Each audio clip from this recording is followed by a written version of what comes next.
Bismillahirrahmanirrahim. Assalamualaikum warahmatullahi wabarakatuh. Kita berjumpa di mata kuliah Sistem Tenaga Listrik. Ini adalah pertemuan pergantian untuk yang minggu kemarin. Berhubung banyak mahasiswa yang sedang mengikuti magang 1. Nah, di pertemuan yang kali ini kita akan coba membahas tentang prinsip dasar pada sistem tenaga listrik. Sistem tenaga yang modern saat ini terdiri dari setidaknya yang pertama adalah pembangkitan energi. Yang kedua adalah sistem transmisi atau subtransmisi. Perbedaannya adalah rating tegangannya. Kalau di transmisi lebih tinggi, sedangkan di subtransmisi itu tegangannya lebih rendah. Kemudian di bawahnya lagi ada sistem distribusi. Kemudian masuk ke beban. Katakanlah di sini ada pembangkit, ya, thermal station fosil, apakah itu pembangkit listrik tenaga gas atau batu bara, atau mungkin pembangkit nuklir, atau mungkin pembangkit listrik tenaga hidro. Semuanya ditransmisikan, ya, pakai yang garis tebal, masuk ke substation, ini contohnya yang hydro, kemudian dia masuk ke bagian distribusi, dan seterusnya dibagikan ke bagian beban-beban. Untuk setiap baik itu transmisi maupun subtransmisi, mereka memiliki tegangannya masing-masing. Misalkan di standar IEC untuk tegangan tinggi, ya, untuk transmisi tegangan tinggi itu kita gunakan 800 sampai 300 kilovolt. Nah, misalkan yang di Jawa Bali kita memiliki sistem yang 500 kilovolt, ya, paling tinggi di Indonesia. Sedangkan di luar negeri ada yang 1000 kilovolt. Dan untuk medium kita memiliki, kalau kita itu punyanya sistem transmisi kemudian langsung distribusi, ya. Kita nggak ada sub transmisi, itu nggak ada. Kalau ini standar IEC di Indonesia berbeda sedikit sebenarnya. Kita memiliki standar PLN, SPLN, ya, standar pembangkit listrik negara. Di mana untuk transmisi kita gunakan 30 kV dan 70 kV. Namun ini mulai ditiadakan. Jadi tegangan kita transmisi itu yang 70 kV dan 150 kV ada di Pulau Jawa Bali. Transmisi 275 kV ini dikembangkan di Sumatera. Transmisi 500 kV ini ada di Pulau Jawa. Kenapa Sumatera gunakan 275, sedangkan Jawa yang pulaunya lebih kecil menggunakan 500 kV? Ini diakibatkan karena Sumatera ini sudah memiliki infrastruktur 275 dari dulu, ya. Dia punya infrastruktur 275, tapi dahulu kala itu digunakan yang 150. Jadi sekarang ditingkatkan menjadi 275 saja. Tanpa harus membangun infrastruktur baru untuk 500 kV, mereka cukup menggunakan yang 275 saja. Itu asal-usulnya. Untuk di Indonesia, distribusi 6 sama 20 kV populer. Untuk 6 kV ini sudah mulai ditiadakan, selebihnya beroperasi yang sistem 20 kV. Ya. Yang di rumah-rumah di Jalan Darussalam kita melihat ada 20 kV, ya, banyak sekali. Di dalam sistem tenaga ada yang namanya kurva beban. Ya. Katakanlah kurva beban ketika time sini, ya. Ketika jam 0, ketika jam 5, jam 10, jam 15, jam 20 terlihat beban puncak, ya. Beban berangsur-angsur berubah. Ketika mulai masuk pagi hari, beban mulai meningkat. Waktu jam kerja juga meningkat. Dan terlihat ketika malam hari orang-orang sudah menghidupkan televisi, kemudian kembali tidur dan dayanya mulai turun kembali. Nah, ini yang kita sebut dengan kurva beban. Ada juga istilah daily load factor, di mana load factor, faktor daya itu adalah daya rata-rata dibagi dengan daya puncak. Dijumlahkan semua dapat kita rata-ratanya. Kemudian puncaknya berapa? Peaknya. Peaknya di sini 18, ya. maka bisa kita prediksi daily load faktornya berapa. Bisa dihitung. Bagaimana dengan kurva beban di seluruh dunia di tempat lain? Bervariasi sekali. Ya. Misalkan kita ambil Jepang saja. Ternyata Jepang itu jam 15 itu sudah beban puncak. Ya. Pukul 15 sudah beban puncak, kemudian turun. Justru di malam hari itu beban lebih sedikit. Nah, ini tipikal negara-negara dengan industri yang sangat berkembang. Mesin industri bekerja di siang hari, berhenti di malam hari. Sedangkan di negara berkembang seperti Indonesia, mengacu yang seperti ini. Beban-beban itu lebih banyak di malam hari. Orang nonton TV ya, yang nggak produktif lah seperti itu. Penggunaan untuk rumah tangga. Jadi kurva beban bisa menunjukkan kemajuan suatu bangsa. Kalau tingginya di malam hari itu negara berkembang. Kalau tingginya di siang hari, ya, 11, 15, maka ini adalah negara maju. Prinsip dasar pada sistem AC satu fasa. Ada yang namanya daya sesaat. Di sini akan kita bahas contoh-contoh daya.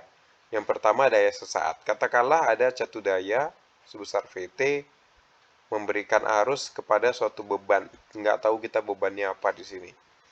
Maka daya instantaneousnya atau daya sesaat, ya. Sesaatnya apa maksudnya? Sesaat ketika T tertentu. Ya.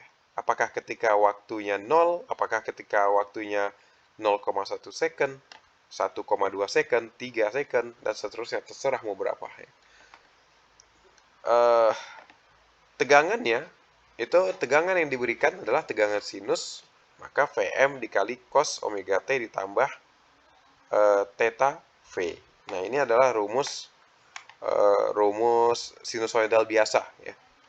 Jika tegangannya diberikan sumber sinus, maka arusnya otomatis yang keluar di sini juga adalah juga arus yang sinusoidal. Ya. Dengan sudut theta I tersendiri. Di sini saya ingatkan sedikit lagi review materi soal sinusoidal. Katakanlah ada sinyal sinusoidal seperti ini, maka sinyal ini bisa dituliskan menjadi AM dikali sin omega T. Di mana AM adalah amplitudo maksimumnya, ya, besar gelombang maksimum. Kemudian omega T adalah omega itu 2πf adalah frekuensi dari ini, dan T itu adalah waktunya. Gelombang sinusoidal bisa saja bergeser ke kiri, dan itu disebut dengan fasa positif. Kalau dia bergeser ke arah kiri ke sini, ya, ini pas di 0, sedangkan ini bergeser ke kiri, maka fasanya ditambahkan di sini. Jika dia bergeser ke kanan, maka fasanya dikurangkan.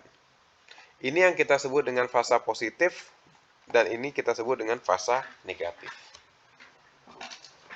Jadi bisa kita bilang dia lebih telat ya, fasa negatif lebih telat. Mengacu kepada rumus daya tadi, P sama dengan V dikali I, maka daya instantaneous itu adalah mengacu rumus ini.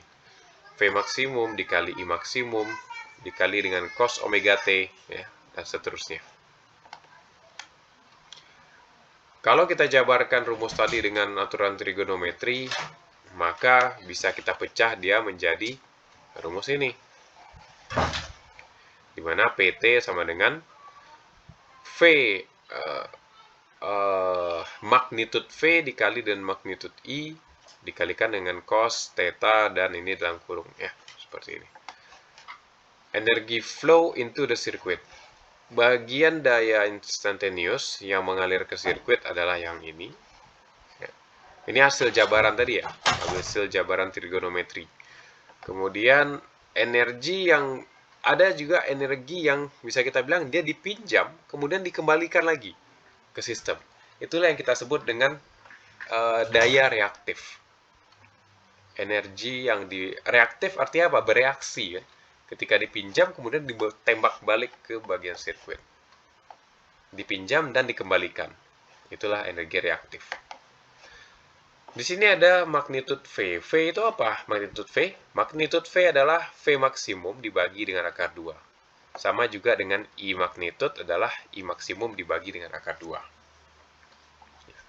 Dan pada akhirnya nanti V magnitude ini sebenarnya sama nilainya dengan nilai root mean square atau nilai RMS.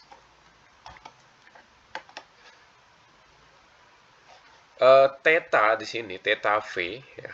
Theta itu adalah perbedaan sudut antara arus dan tegangan.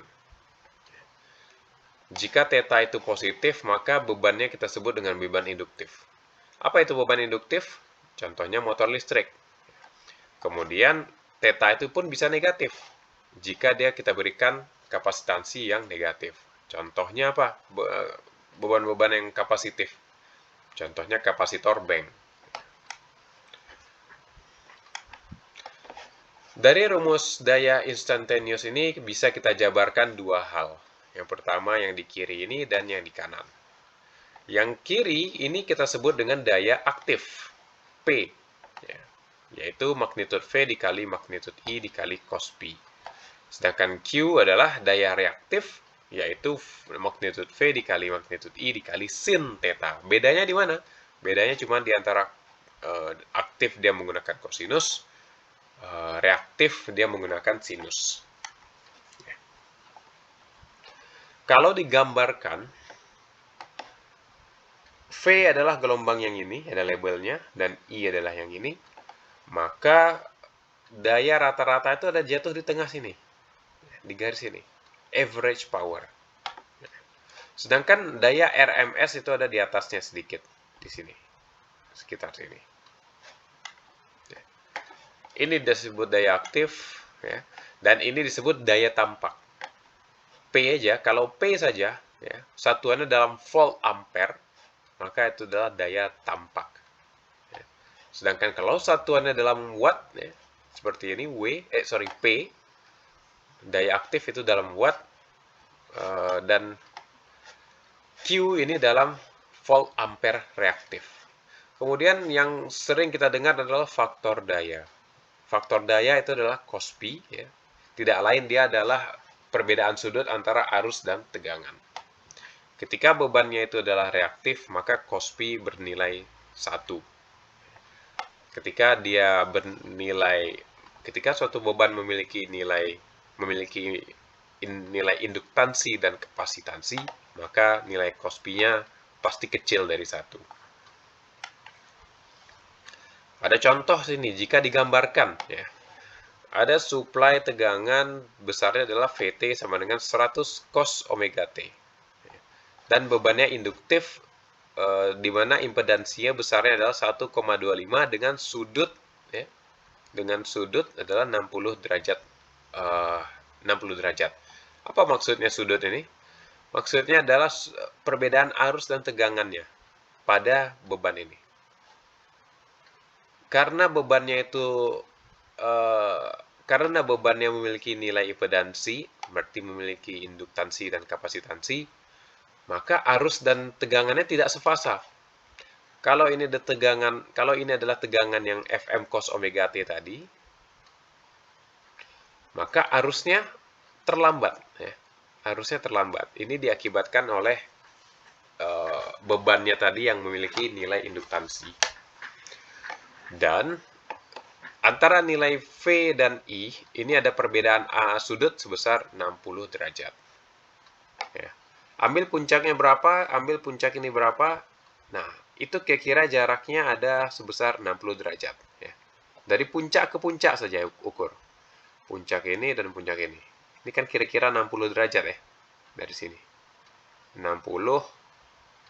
dan ini 0, 60 derajat. Bagaimana dengan dayanya? Dayanya adalah pengalian V dengan I. Kalikan dua buah gelombang ini, maka akan didapatkan daya dengan bentuk gelombang seperti ini. Ada daya yang di sisi positif dan ada daya yang di sisi negatif. Kapan sisi di daya negatif hilang? Jika sudutnya 0. Kapan sudut ini 0? Jika jika bebannya adalah beban resistif murni, contohnya lampu pijar.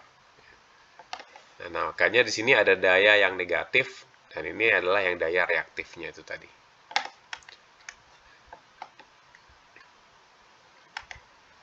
Selanjutnya adalah daya kompleks. Daya kompleks itu kita tuliskan dengan S. S sama dengan V dikali I konjugat. Apa itu konjugat?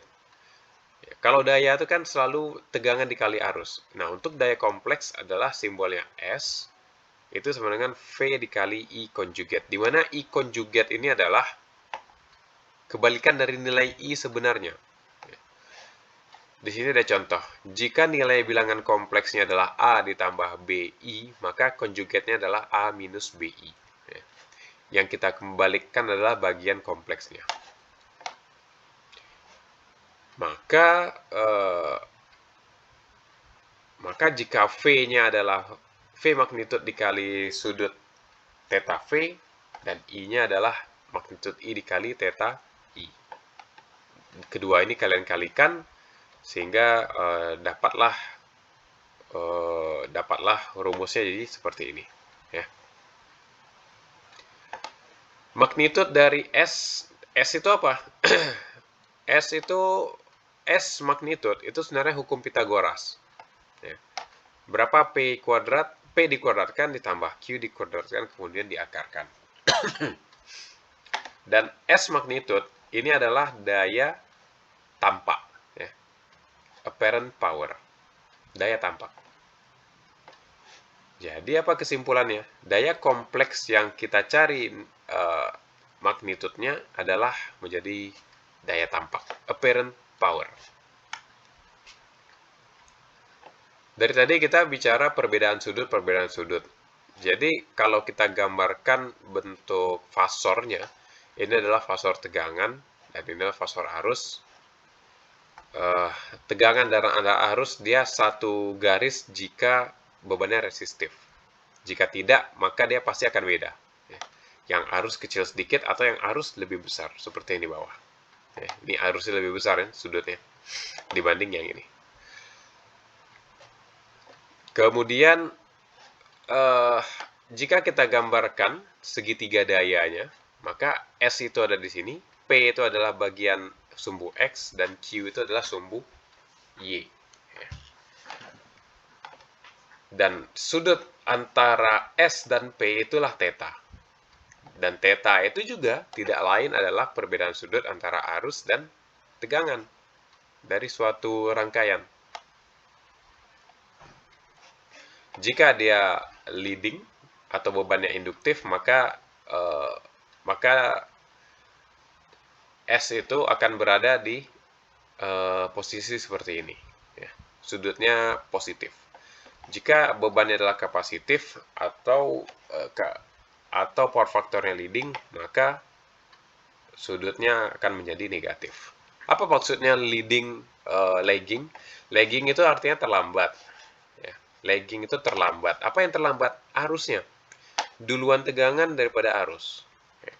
Sedangkan di kapasitor, duluan arus, tegangannya yang terlambat. Ya.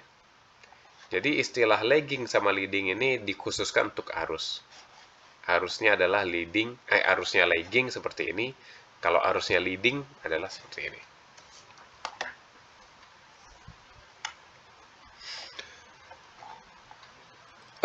Jika bebannya adalah jika beban itu Z, biasa kan kita kalau di rangkaian listrik selalu resistor, gitu ya.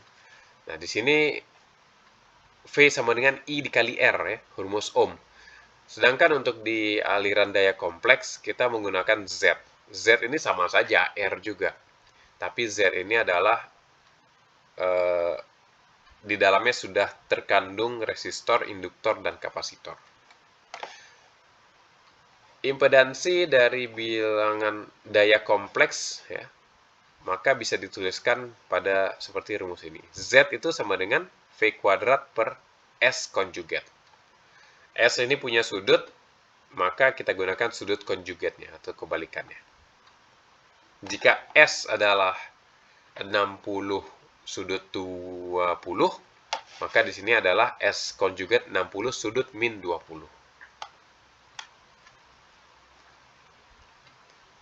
Kesetimbangan daya kompleks. Yang kita pelajari di perkuliahan ini adalah beban-beban yang setimbang. Ya. Antara fasa R, ST-nya itu semua seimbang. Beda sebenarnya di kenyataannya nggak mungkin ada yang seimbang. Karena pasti fasa A itu bisa jadi lebih besar arusnya dari fasa B. Dan fasa B ini bisa jadi yang paling kecil antara tiga buah fasa lainnya. Ketika kita mengasumsikan beban itu seimbang, maka sebenarnya sistem 3 fasa bisa kita asumsikan saja menjadi sistem 1 fasa. Nah, ini permodelan untuk 1 fasa. Di mana ada ini adalah permodelan 3 fasa, tapi digambarkan 1 fasa saja. Karena kita asumsikan seimbang.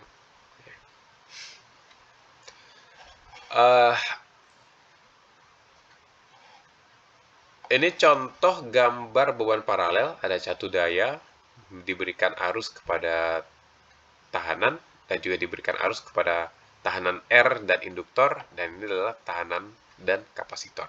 Ya. Dari gambar ini itu bisa dihitung daya kompleksnya berapa. Kita tahu tadi rumus daya kompleks adalah V dikali I konjugat. Maka I konjugatnya adalah, ya, ini punya I masing-masing. Maka dia menjadi V dikali I1 ditambah I2 ditambah I3. Ya. Karena I ini tidak lain adalah penjumlahan dari I1 ditambah I2 ditambah I3. Tapi jangan lupa dikalikan dengan dikasih tanda konjugatnya di sini. Maka daya totalnya adalah V dikali I1 konjugat ditambah V dikali I2 konjugat ditambah dengan V dikali I3 konjugat. Contoh soal. Ada suatu rangkaian listrik, rangkaian yang ini, ya. Tegangannya dikasih 1200 dengan sudutnya 0. Acuannya. Kemudian Z1 itu besarnya 60, sudut Z1 itu adalah 60 ditambah J0. Apa maksudnya 60 ditambah J0? Ini bilangan kompleks, ada bilangan aktifnya di sini dan di sini ada yang reaktifnya. Ketika J-nya di sini ketika bagian reaktifnya 0, ini artinya beban resistif. Cuman dituliskan saja karena aturannya seperti itu, karena formatnya seperti itu, ya. Untuk mempermudah saja sebenarnya, tidak wajib ditulis. Beda kalau ada seperti ini, Z2 itu bagian aktifnya adalah 6 ditambah dengan bagian reaktifnya J12 ohm, ya. 6 ohm ditambah J12 ohm. Sedangkan Z3 itu 30 dikurang J30 ohm.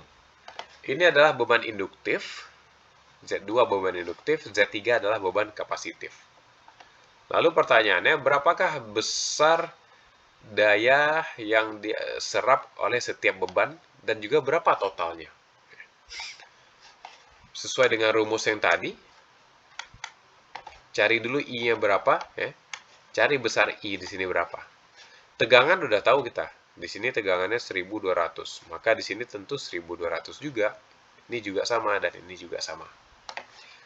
Z-nya udah ada, maka I bisa dicari sesuai dengan segitiga ohm, ya. I sama dengan V dibagi R. I sama dengan V dibagi dengan R. Maka hasil pembagiannya dapatlah seperti ini. Sederhana aja cara membaginya. 1200 dibagi 60 dapat 20. Kemudian nolnya dibagi dengan 0 juga. Untuk I2-nya 1200 dibagi dengan 6 ditambah J12. Nah, ini jika bentuknya seperti ini itu harus bukan disederhanakan sebenarnya, tapi lebih istilahnya dirasionalkan. Sebagai contoh, ini datangnya dari mana angka ini? Kalau 40 udah pasti, 1200 bagi 6. Ya kan?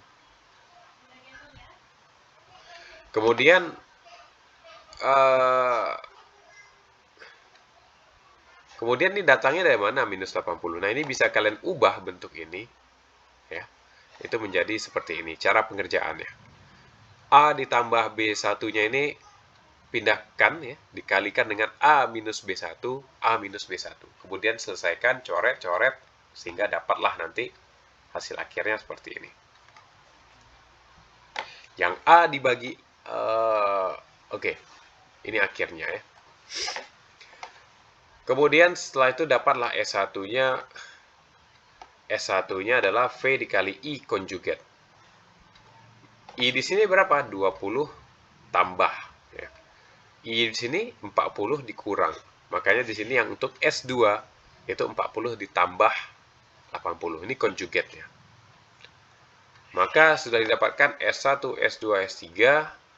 Jumlahkan semuanya. Yang reaktif dijumlah dengan yang reaktif. Yang aktif dijumlah dengan yang aktif. Jangan dicampur. Maka hasil akhirnya daya kompleksnya adalah dia menyerap 96 kilowatt dan juga 72 kilovar, volt ampere reaktif.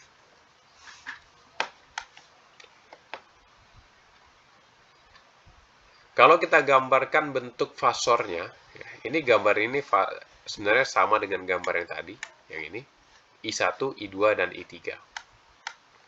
Maka I1 itu sebenarnya ini, dia mengapit garis sumbu X, karena tidak ada unsur induktor kapasitornya di sana.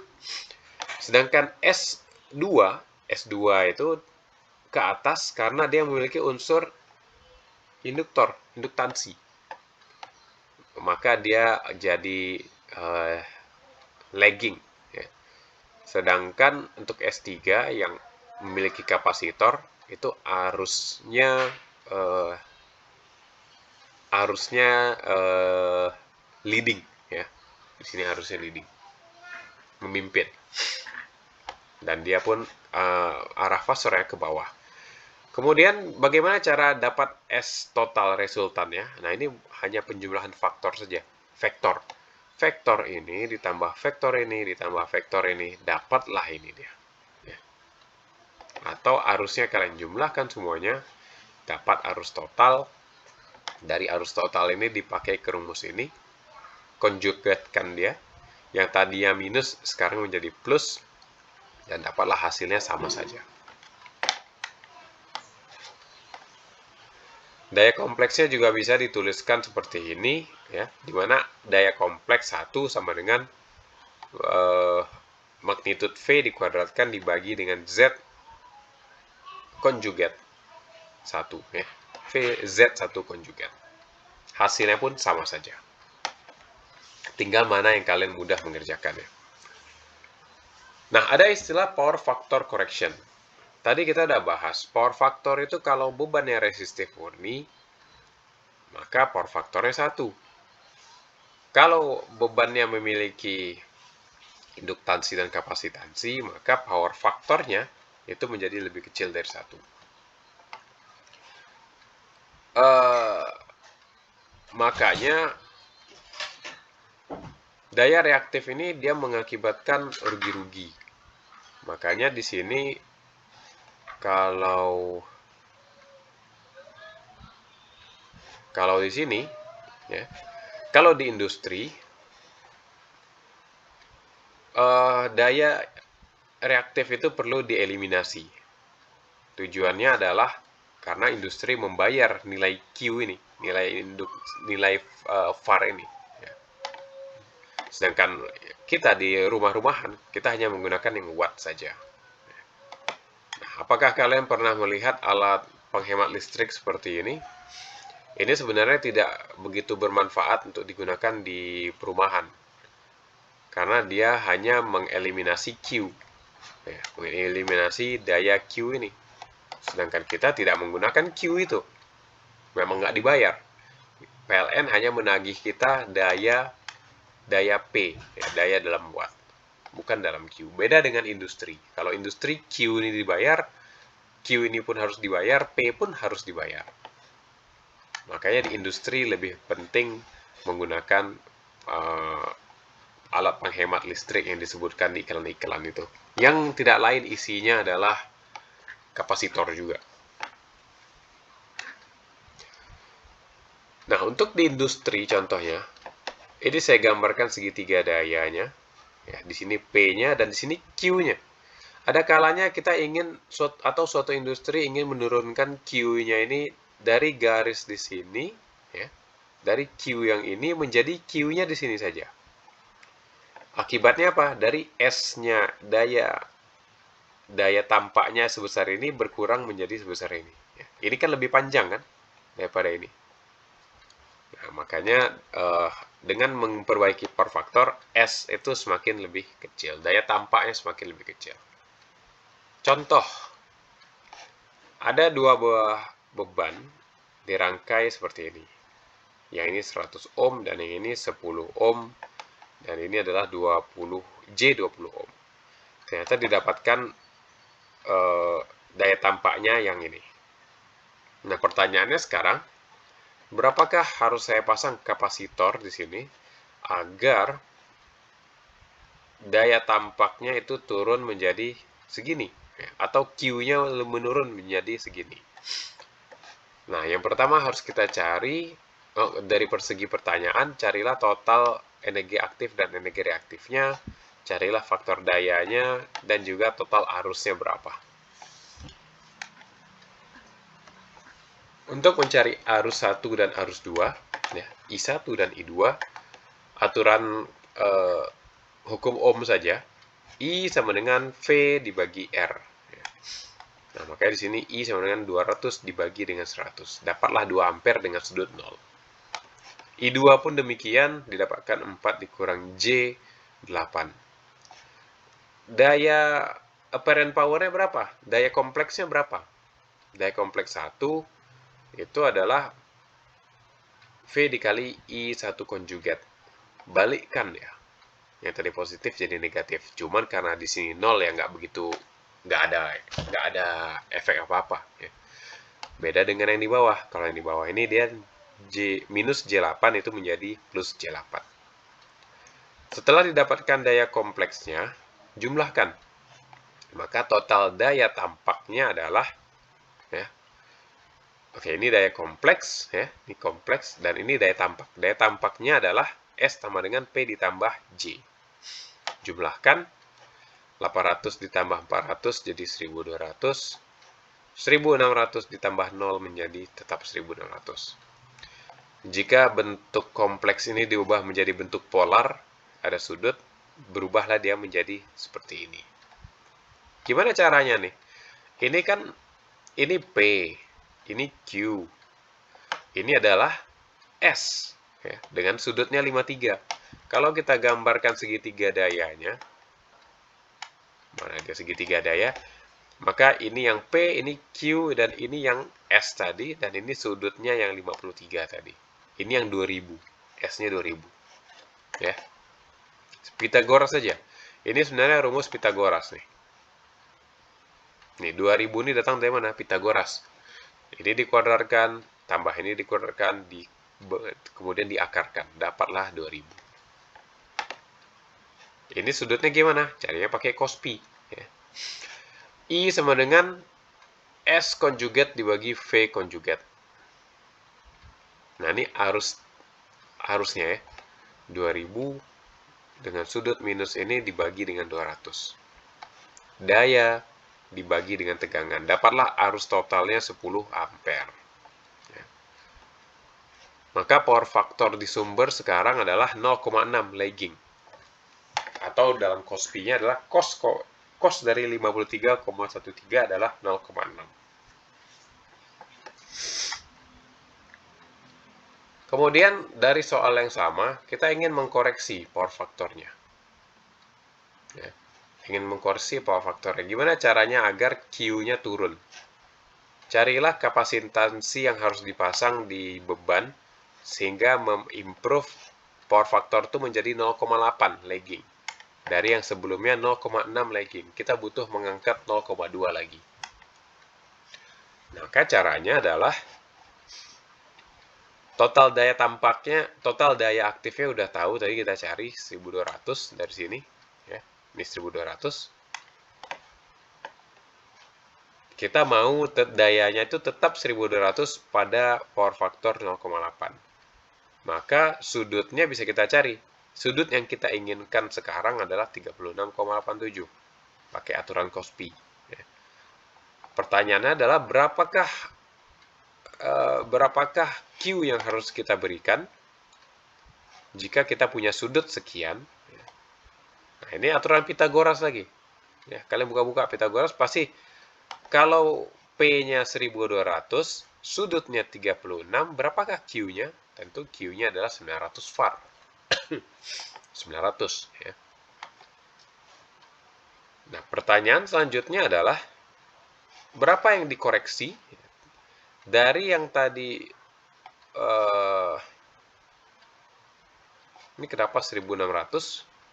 1600 ini datang dari ini ya. Sebelum dikoreksi ketika 0,6 Q-nya adalah 1600. Nah, sekarang kita ingin dia menjadi 900.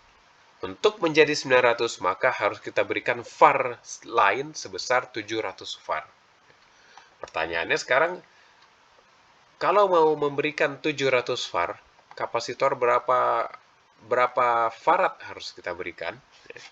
Rumusnya adalah ini. Kapasitor yang harus kita berikan dalam farad adalah 10 pangkat 6, kemudian dibagi dengan 2pi dikali 60. 60 ini apa? Frekuensi. Ya.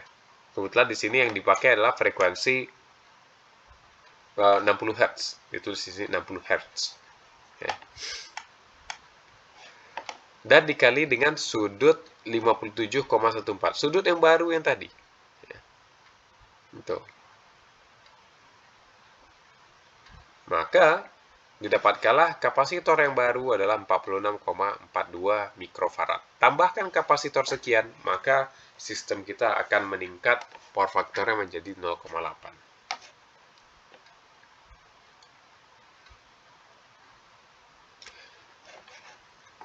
Kemudian, berapakah daya total pada arus yang baru sekarang? Jika daya total tadi adalah 1200 daya aktifnya dan reaktifnya 900, maka I-nya adalah daya aktif dibagi dengan tegangan. 1500 ini dibagi dengan 200, dapatlah 7,5. 7,5 dengan sudut minus 36,87 derajat. Sehingga arus yang disuplai sekarang ternyata dengan memberikan kapasitor bank berubah dari 10 ampere itu menjadi 7,5 ampere. I yang baru adalah 7,5 ampere, I yang lama adalah 10 ampere. Turun ya, arusnya terlihat di sini. Ingat, ini adalah arus kompleks. Arus kompleks. Sedangkan kita yang kita bayar ke PLN itu adalah arus biasa saja. Arus yang masuk ke beban aktif atau beban resistif. Contoh selanjutnya, terdapat beban terkoneksi seperti gambar di mana dia diberikan tegangan 1400. Nah, ini coba kalian analisis soal ini. Caranya sama ya. Yang disuruh cari adalah total kilowattnya berapa, kilofarnya berapa, kilovolt ampere berapa, power faktornya berapa. Kemudian saya ingin menambahkan kapasitor supaya Q-nya berubah dari sini menjadi ke sini. Berapakah besar var yang harus ditambahkan? Berapakah besar kapasitor dalam farad yang harus saya tambahkan? Nah, ini kalian coba cari. Ini pahami contoh soalnya. Insya Allah tidak begitu sulit ya. Nah, pertanyaan yang B, a capacitor of negligible resistance is connected in parallel with the above load. Nah, ini juga jika kita inginkan power factor, ini pertanyaan tadi ya. Ini. Ini. Nah, ini untuk mencari berapa besar kapasitornya. Ternyata di sini ditemukan jika ditambah 47 mikrofarad didapatkanlah power faktornya yang baru 0,8 lagging. Oke, kompleks power flow. Untuk kompleks power flow, ini akan banyak kita gunakan di analisis sistem tenaga. Katakanlah ada dua buah sumber yang terkoneksi dengan line. Di sini ada Z, di sini ada Z, di sini ada sumber tegangan dan ada sumber tegangan. Apa nih maksudnya di dunia sehari-hari? Katakanlah ini sistem tenaga listrik dari Medan sana dan ini sistem tenaga listrik di Aceh sini. Tegangan dua ini pasti sedikit lebih rendah. Makanya arusnya mengalir dari satu ke dua. Kemudian tentu di transmisi itu memiliki jaringan yang resistif dan juga induktif. Suatu kawat, kawat apapun itu, dia memiliki dua elemen ini.